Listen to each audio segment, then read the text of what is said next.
his first attack is on priesthood.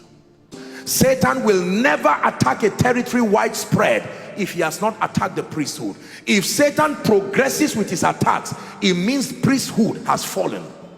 How does he attack the spiritual voices? There are only two areas in the life of a man of God Satan attacks, but there are only two areas Satan is interested in to destroy priesthood. One, he attacks consecration. Number two, he attacks your message. Two things. When he comes into a family, he looks for the most spiritual person. Who is the intercessor in this family? Who is the person who is most discerning? Who has trained himself to dream dreams, to see visions? You find out that there is an isolated attack on one person. And sometimes we make the mistake of Esther. We say, my God, I don't know what is wrong with this guy. Things are not working. No, the attack is supposed to be for you. He is starting with the man, because when he brings down the strongest person, then he can attack every other person. So if you laugh and attack on a man of God, you are laughing at your future. Because when the devil is done with him, he will come. You do not yet have the level of spiritual intelligence, the stamina and the capacity to wage that war in the spirit by yourself.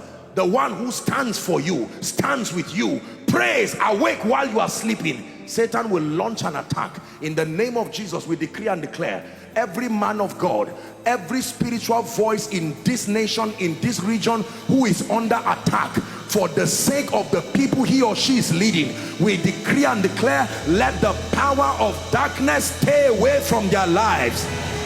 Let it be stayed away from their families, be stayed away from their destinies, in the name of Jesus. Who is learning? Satan does not start by attacking a crowd. It's a foolish strategy. No, he looks for the strongest voice, the voice mandated by God to raise, to build, to anoint. Are we together? Talk to me.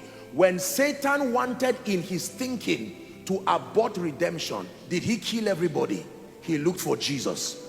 Except that it was a hidden wisdom of God. When he found Jesus and Jesus declared that he was the Son of God, he stopped. He even let Barabbas go because his interest was Jesus. When Jesus died, I could imagine him having a big relief. Suddenly Jesus shows up in hell and says, you made a big mistake. You killed me for their sake, and you are correct, because now you gave me the legitimacy to hand over the righteousness of God in Christ. You see that now? Let me tell you this. The moment you begin to be prayerful, to fast and pray, I'd like you to be vigilant, because your dedication is sending a signal in the spirit. And when Satan looks at you, he's looking at 10 people behind you who your growth is covering. Are we together? When Satan looks at you as a mother, he knows that your children are not yet born again, your spouse is not yet born again, but he's hearing your prayer whilst you are praying in the night, and he wants to attack you, to send the darts of discouragement. God is speaking to someone tonight to send the darts of a housing problem, a health problem.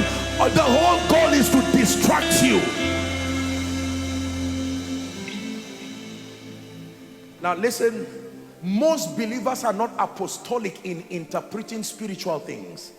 So they, in the midst of attacks and negative conditions, sometimes they think they offended God, because as far as they are concerned, they cannot find anything in their life that should have warranted that attack.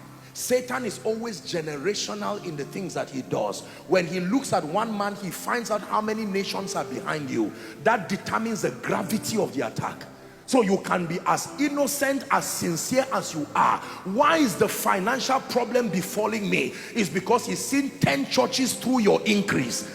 He's not just looking at your bank account. He's seen 10 churches that will be built when you become a kingdom millionaire. That's what he's attacking, not your bank account.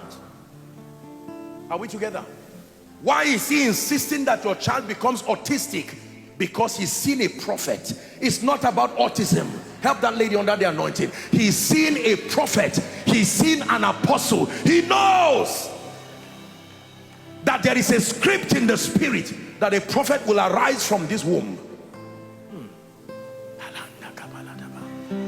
Why is he stopping you from getting the church land? Why is he stopping your husband from a job? You think he does not want you to have a house? That's too small a reason. He wants to tear the marriage apart because he knows through that union there is a savior who will come up. Learn to interpret every attack from the lens of prophecy. You are too small a reason for Satan to invest his energy. He's attacking what you represent, not just you. Attacking the destinies behind you, not just you.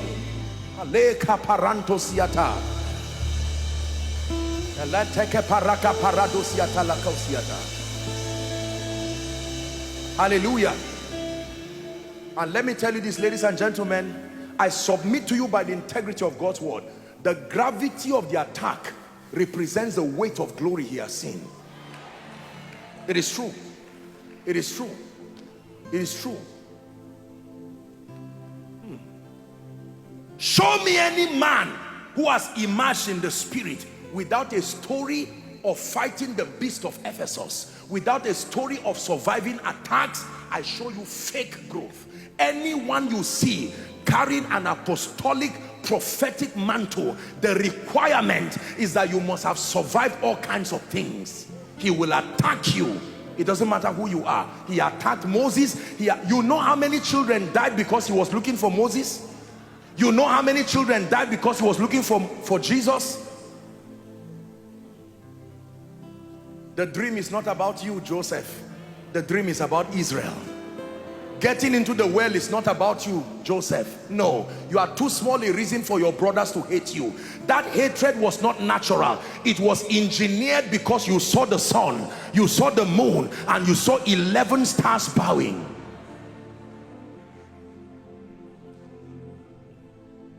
While men slept. Hallelujah. Number two, when Satan is done attacking priesthood, attacking the spiritual voices, or you may want to write the strongest spiritual force within any unit, any family, any territory, the next port of call is he attacks the church. Notice the progression. The goal is to destroy society, but he starts by attacking priesthood. When he's done with priesthood, attacking your consecration, attacking your message, adulterating it, or stopping a wholesome delivery of truth, his next assignment is to come to the church. Why the church? Because the church is called the pillar and the ground of truth. 1 Timothy 3:15. I sense the glory of God in this place. I'm telling you, your glory is tangible in this place. Lord, you're doing something great. Awaken supernatural faith. Your glory is tangible in this place. Lord, you're doing something great. Awaken supernatural faith. Sing with me.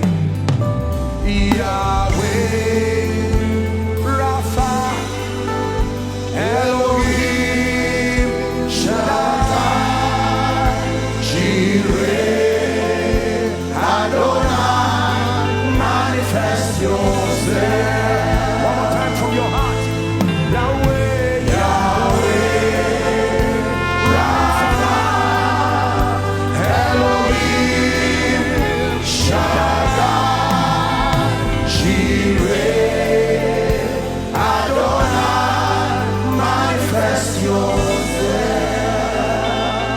please be seated. While you hear me teach, I like you to use intelligence and tell me whether you can see the 60s repeating itself again. You see the pattern is the same. He's done it before. This is not the first time he's fighting a man of God. It is his strategy. It will not change. Now he's fighting the church. How does he fight the church? Listen, he brings division. He brings disunity. He sows seeds of discord. Satan fights the church as the ground and the pillar of truth. Dr. Dele Oshumakinde is here. His PhD, his thesis, and I benefited greatly. His thesis was, I think, something along, you know, religion and the move of God and so on and so forth. And he sent me an article one time, part of his thesis, on the history of the church, the move of God in Nigeria, for a case study. And I was almost in tears as I studied it, because I saw a repetition. The things that happened before we were born, same strategy. He fights priesthood, then he begins to fight the church. He uses the weapon of disunity. He uses the weapon of division. He uses seeds of discord. Let me tell you this. Satan does not fight the church by necessarily bringing an external force. He creates the trouble of the church within the church. In medicine, we call it autoimmune disease. Am I right on that? Where your body, the antibodies that were designed, talk to me medical people, am I right on that? That they are supposed to fight the external forces, and yet for some reason they begin to fight itself. And in fighting itself, they believe they are doing God service. It's an attack. It's a strategy. That autoimmune strategy, the body of Christ globally is going through it right now.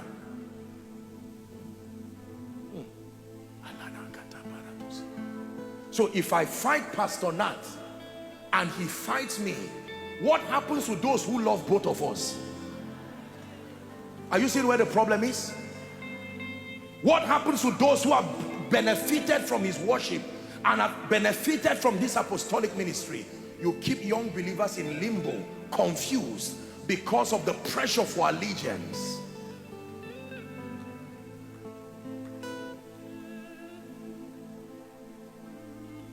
I can tell you, you study the move of God in Scotland. This was the progression of the decline.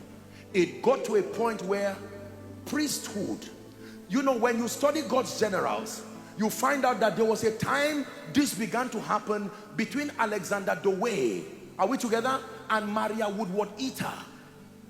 Alexander Dowie, now history would teach us that he was told that there was a woman who was being mightily used by God, and there were all kinds of trances happening in the ministry, and he felt insulted and he began to speak against her without verifying what was there. It affected the program of God. The thing that is the thing that was. The past holds the key to the future. If you can look back, you will know how to go forward. Are we together? I can tell you the move of God in Glasgow would never have ended except that war came on the church. Divisions. Now, don't get me wrong. There are times that there's a need to correct things that are wrong and so on and so forth. I'm not endorsing licentiousness and saying everything should just go. But we need to be careful. Remember what I taught you now about autoimmune disease. When your body begins to fight your body, bacteria and viruses don't need to do much. You are already dead. It's only a matter of time. Are we together? I am for Paul. I am for Apollos. Now, those who become victims of this are the sincere members. And I'm praying in the name of Jesus that beginning from Glasgow, spreading across UK, Europe, to Africa, America, God is going to begin to unite and knit the body of Christ. Are we together? That we may be different in various ways, but that those differences are too small a reason to sit down and plot the downfall and the antagonism of one another. We must look at the bigger program of God. Who is learning tonight? Satan fights the church. He starts from within. Then, when the church begins to fight from within, it legitimizes external forces to join that fight. Because now they have the legitimate ground to say, listen, we have to come, we can come and intrude on this. Does it look like what is happening in the church now? Anybody can write anything against any church, any pastor, anyone. You know where they got that authority from? The way we have treated ourselves. when we treat ourselves with disdain, dishonor, abusing the grace of God upon one another, it gives the credence for people who are not of God to make vain contributions.